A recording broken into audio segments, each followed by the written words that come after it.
Nice to see you all today. Thank you for joining us. My name is Adam, and I am a deputy editor at CalMatters. We're here to talk about a critical Supreme Court ruling from last summer that's already changing California city's approach to homelessness. That ruling is known as Grants Pass, and generally it makes it easier for cities and counties to sweep homeless encampments without providing a place to sleep to someone who they remove from an encampment. We're here with Marisa Kendall, who is an outstanding CalMatters reporter. She has covered homelessness for several years for us, and before that for the Mercury News. And believe me, she's the person you want to hear from on this case and this topic. Marisa, would you tell us a little bit about just how we got here? Cities, of course, for years swept and cited people in homeless encampments, and that changed in the West with a previous Supreme Court ruling. And so tell us what led up to the Grants Pass decision. Of course. Hi, everyone. And thanks, Adam, for that introduction. So to start off, basically, before 2019, cities in California and beyond could sweep homeless encampments. They had a lot of freedom to sweep homeless encampments, and they generally would clear an encampment, force everyone to leave, even if those people had nowhere to go. So those people would just move over a few blocks, and then eventually they'd get swept from there. So it was this like cat and mouse game. They were just chasing people around the city. Then in 2019, the Ninth Circuit Court of Appeals ruled in the Martin v. Boise case that punishing someone for camping outside if they had no other alternative place to sleep was cruel and unusual punishment. So California cities largely interpreted that ruling to mean that they could no longer sweep encampments if they didn't have shelter beds available for the people they were displacing. So that really impacted how California dealt with homeless encampments. Then COVID hit, and the CDC told everyone to shelter in place, and they recommended that cities not sweep encampments at all during the pandemic. So what happened was encampments, sort of grew, became more entrenched because they were there for longer. You had more instances of people building like makeshift structures. So then as a result of that, some cities were seeing these big homeless encampments in places they hadn't before. And you really started to see this backlash against that, where the pendulum really swung towards favoring more of a crackdown. And you really started to see some complaints about these encampments, and people who were housed really feeling like they were fed up. And that's sort of what led up to the Grants Pass decision. So, and the city of Grants Pass was suing or was trying to continue sweeps during that period. And that case, that's why they were moving forward up to the U.S. Supreme Court, right? Yeah, so the city of Grants Pass made it illegal this is in Oregon. It's a small city in Oregon. They made it illegal to camp anywhere in the entire city, no matter if there were shelter beds available or not. So that case made it all the way up to the Supreme Court. This summer, the Supreme Court, conservative majority, sided with the city of Grants Pass. So that overturned the prior precedent. It overturned Martin v. Boise, and it overturned, the rights that unhoused people had in California and the rest of the West Coast prior to this. So now, as a result, cities have the freedom to ban camping in the whole city, even if they don't have shelter options available. And how did California leaders respond to the Grants Pass ruling? Yeah, so pretty immediately, we saw a lot of California cities passing or introducing new ordinances cracking down on camping, or we saw them dusting off old anti-camping ordinances that hadn't been enforced in a while, really everywhere from Fresno, San Rafael, Santa Monica, Palm Springs. San Francisco's mayor announced that she would really crack down. And these ordinances really run the gamut. Some are banning people from RVs from parking, people from sleeping in their RVs, like San Jose just launched new rules against that. Some are, citywide bans, and some are bans more focused around certain places, like you can't sleep near a school, for example. So just sticking on the city perspective for a moment and the governor's perspective, they tend to view the encampments as a health and safety risk. Is that right? Yeah, so that's definitely, the talking point that is often used.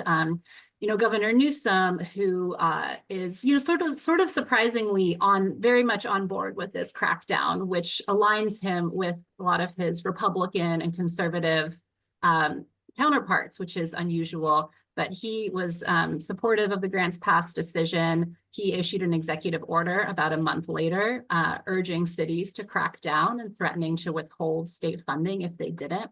And he was saying, these encampments are unsanitary, they're dangerous, and it's not compassionate to let people languish in these encampments. And of course, there is some truth to that. I mean, streets and sidewalks are not designed for people to live on. So you're always going to have some issues with that. If you have a big encampment taking up an entire sidewalk, pedestrians, including children, have to walk in the street to get around it, and that's not safe. People living in encampments, usually don't have electricity or heat, so they're lighting fires to cook with and stay warm. And that can be extremely dangerous. Tents and RVs are very flammable. If they don't have a place to go to the bathroom, maybe there's that happening on the street, which is unsanitary. If you don't have walls to live behind and you have a dog, you don't have walls to separate your dog from like passerbys, and your dog may get into incidents. And then, not to mention if there's illicit drug use happening, if folks have like a mental illness in the encampment, which, of course, is not everyone. But again, with no walls to separate you from other people, those behaviors can become an issue. So, that does lead to a lot of complaints from housed neighbors. Now, flipping the perspective here, what happens to someone during a sweep? I mean, I believe they're supposed to be given some notice that a sweep is coming, but I imagine that's usually not enough to prepare to move everything that you have. What happens when a sweep begins? Yeah, and it really depends on the city, what kind of notice is given. The governor has recommended giving notice, I think 72 hours, that it depends on the city and what policy they have in place. And often, no matter how much notice is given, it's often not enough time for folks to pack up everything. And sweeps can be very traumatic for people. Getting forced out of the place where you have community. You're probably really close to the people you're in the encampment with. You are comfortable there. Getting forced to leave can be traumatic. Often people lose a lot of their possessions. Items get confiscated, especially if someone doesn't happen to be at their tent at the exact moment, law enforcement comes through. People lose birth certificates, driver's licenses, which then makes it harder for them to get into affordable housing because they need those identification documents to get that housing. People lose medication, which is really important for their health. They lose tarps and tents, water, shade, blankets, things that protect them from the elements, which can really be a health risk if they don't have that. And then it also severs their connections to services. If they're in an encampment and they've been there for a while, the street medicine doctors or the outreach workers, the social workers know where to find them, to give them medicine, to help them get into housing. And if the camp is swept and those people scatter, those connections can be broken. So, experts say it really can do everything from slow down someone's process to get housing to, even in some cases, increase mortality rates. This is a reader question. At the beginning of sweeps, or sometimes our mayors tell us that services are offered to people in encampments. What happens to someone if they decline services at an encampment? Yeah, so that's something that often comes up, and officials will label someone as service resistant because we've offered them these services and they said no. There are a lot of reasons why someone might turn down specific services. People on the street tend to have very specific needs. They've been through a lot of trauma. They might have mental health conditions that prevent them from sleeping in a bed in a room with, 200 other people. Maybe they have pets that they don't want to give up, and the pets aren't allowed in the shelter. Things like that. So there can be a lot of reasons why the specific type of shelter that is offered isn't going to work for someone, or even sometimes they have a physical disability where they can't go on a top bunk, and a top bunk is all that's offered. So yeah, and depending on the city, in some cases, if someone turns down those offers of shelter, or in some cases, like if they say, oh, you've turned it down multiple times, some cities are arresting people, giving them citations, for not complying with their anti-camping ordinances. Mm. So now that we have new or renewed city ordinances against camping, are we starting to see citations or arrests, and what's happening as far as you know in these early months since grants passed? Yeah, we definitely are, in places like San Diego, places like Fresno, San Francisco. I've been there and watched police cite people before. But generally what is happening is folks are getting these citations with a court date, appear in court at this date and time, and they're not showing up. Which, could be for a variety of reasons. When you're on the street, it's much harder to make appointments like that and even keep track of when your appointment's supposed to be, maybe get transportation to the courthouse, or maybe folks just aren't going because they know, well, if you're going to fine me, I'm not going to be able to pay this fine. So why go? Yeah, I was in San Francisco the other day, watching a sweep, and I saw the police. There was one woman who just constantly is just shuffled around. She's always on this one block. The police come in, they sweep her, she goes around the corner. Sometimes they give her a hard time when she's around the corner. So they just handcuffed her. They made her sit on the ground with her hands handcuffed behind her back. Her little dogs were, in her lap. And they just made her sit there for a little bit. And then they unhandcuffed her, gave her her citation with her court date, which is in like a week, and left. And they confiscated her tarp because her tarp was evidence. So they took that with them when they left. I think you and I both would have covered sweeps prior to the first Martin v. Boise. How is the scale of the crisis just so much larger now, that this feels different than 7-8 years ago?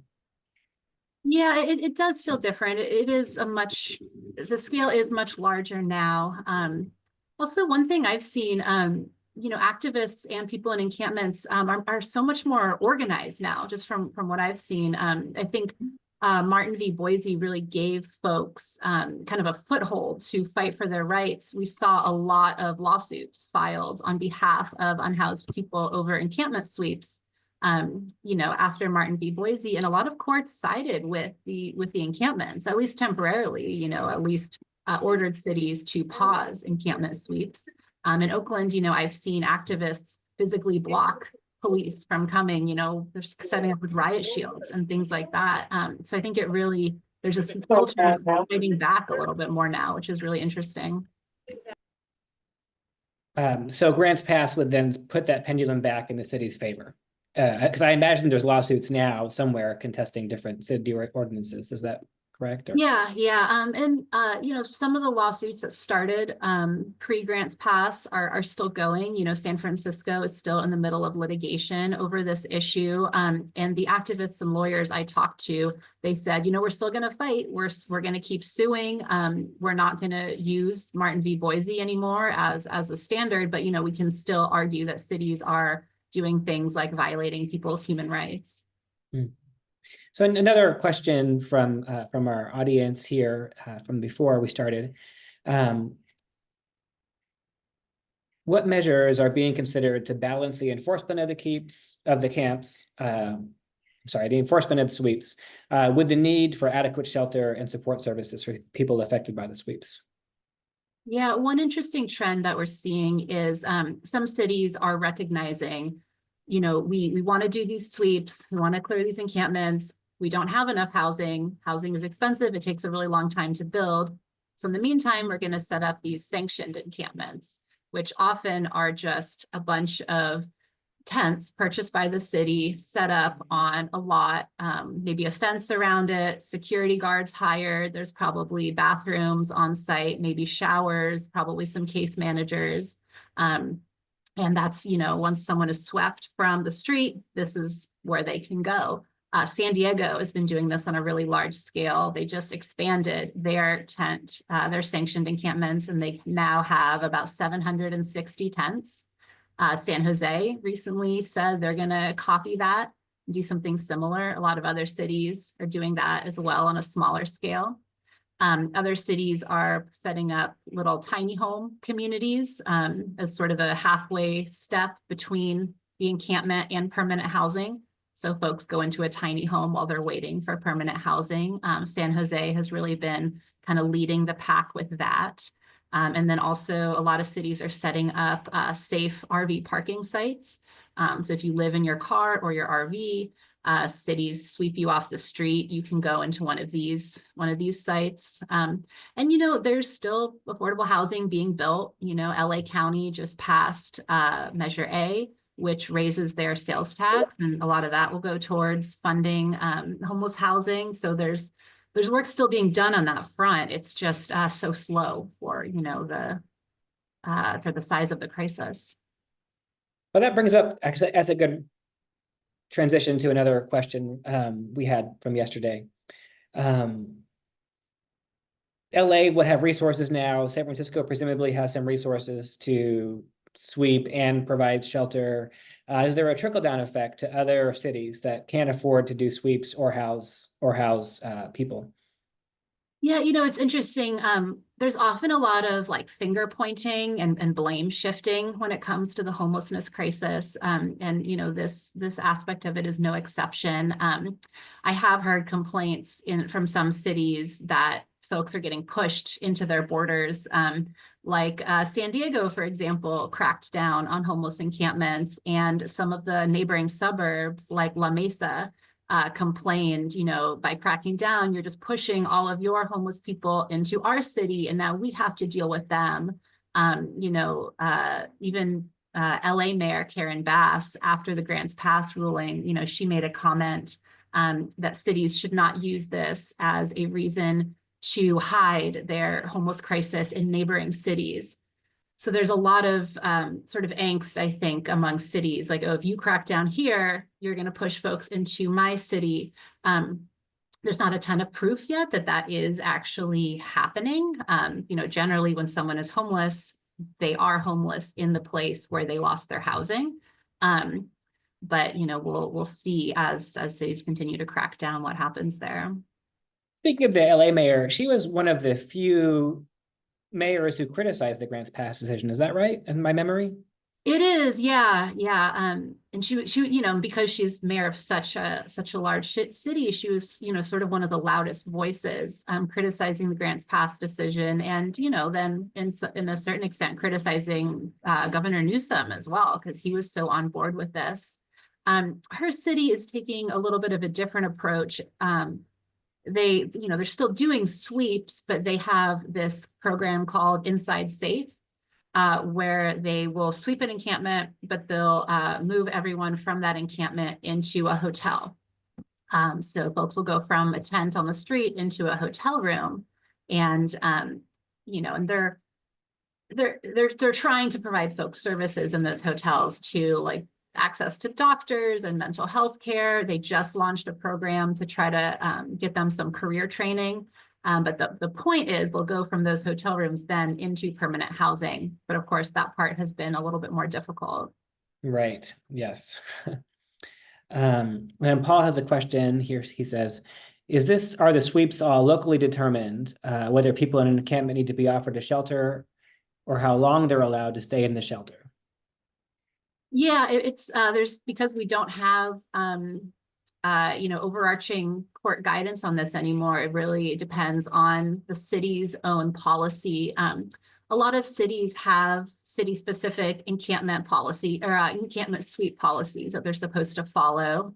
Some they got those policies through a court settlement. They were sued and they reached a settlement, or they were ordered to do things in a certain way. The one thing that's different is sometimes you have encampments on state-owned land, particularly Caltrans land. So you have a lot of encampments underneath overpasses or next to freeway on and off ramps. So then Caltrans, a state agency, their policy is the one that dictates, how those sweeps will be conducted. And then there's returning to scale. You've done some reporting that our homeless population is continuing to increase, although possibly a little slower. Yeah, so we do the point in time counts. Most cities and counties do them every other year. Some do it every year. So we just had the most recent one in January of this year. And most California cities and counties had released their numbers this summer. So I compiled, I crunched the numbers and came up with a slight increase. It went from about 181,000 to about 186,000 people. But the rate at which it's increasing has slowed a little bit from years past. And a few counties actually saw decreases. Sacramento County saw a pretty significant decrease. San Francisco, a slight decrease. So some counties are really touting the success of what they're doing. But I mean, overall, it's still growing. And then we should see HUD release an actual official report on this probably in about a month. We'll see if you're right. Yeah. We're heading in the rainy season. This is a time when many of us think about homeless people and the risk they have outdoors. Also, the year is winding down. What are you looking for on your beat in the year ahead?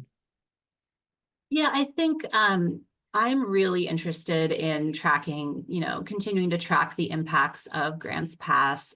So far I've heard anecdotally that sweeps they're becoming more aggressive, they're becoming more frequent. There's just this sense that there is zero tolerance now for folks living outside, whereas before maybe someone would get swept from one place, but then they could go to a park and be left alone for a little while. Now I'm hearing reports, police are following them to the park and telling them they have to leave there, and then following them to their next place, telling them they have to leave there. But we haven't seen a ton of overarching data to show, the numbers on what's happening. So that's my next step is, tracking data from these California cities, both on, frequency of sweeps, outcome of these sweeps, where people are going.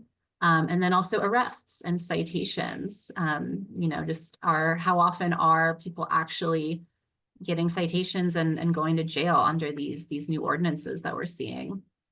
And when you say following someone from a sweep to a park, is the officer or city official intervening when they see a tent go up, or is it just, you can't be in this park? What kind of feedback? It really depends. In some cities, it's just, you can't be here at all. Like you're, I've talked to people who, they said I sat on a bench to make myself a sandwich, but I look homeless. So they told me I can't be here. In San Francisco, they really are targeting people who erect any type of structure, any type of shelter. So if you have a tent, you can get a citation, or if you even have like a tarp that you have attached to a wall, so like sleep under, you'll get a citation. But if you're just, sleeping on a blanket on the sidewalk, just open to the elements, they'll usually leave you alone. I'm sorry, I just remembered you've covered Prop 1 and Prop 36 at different times this year. Prop 1 theoretically should open up some money, but not very fast. And then Prop 36 had a message about homelessness. How might those policies play out in the coming year with these new laws? Yeah, Prop 1 was all about people who need behavioral health services. So people who, have a mental health condition or an addiction. It was about getting treatment beds and also housing, generally for people who, who are living on the street, who need those services. And then Prop 36, the proponents talked a lot about homelessness and how it would help fix the homelessness crisis, but contrary to Prop 1, it doesn't actually have any funding for homeless services or beds or anything, or any new resources for treatment. But what it would do is it would, for certain drug-related felonies, if you're arrested, it would force you to either go to jail or accept treatment. But a lot of counties have raised the issue, well, we don't have the resources to give all these people treatment. So there's some question there as to, whether that would actually help people who are on the street or not. It sounds like on Prop 1, you probably wouldn't anticipate seeing changes and trends for a couple years if it does make a difference. Yeah, for a couple years, but also the scale is so small. The population that this is targeting is a fraction of the overall homeless population. Most homeless people don't have a severe mental health condition where they need inpatient treatment. And then also, I don't have the number in front of me. I want to say it promised like 4,000 beds. We have 181,000 people who are homeless. I mean, most people are not going to even be touched by that. Right. And Alexis wrote in a question, which is, do cities receive funding related to the point in time counts? They do, yeah. That's a big part of how HUD allocates federal funding. And it trickles down as well. It really impacts how cities shape their homelessness programs too. So there's a lot to be said about the point in time count, because the numbers can be a little bit iffy. There's a lot of questions about how accurate they are, but it's what we have, and it's what the feds use.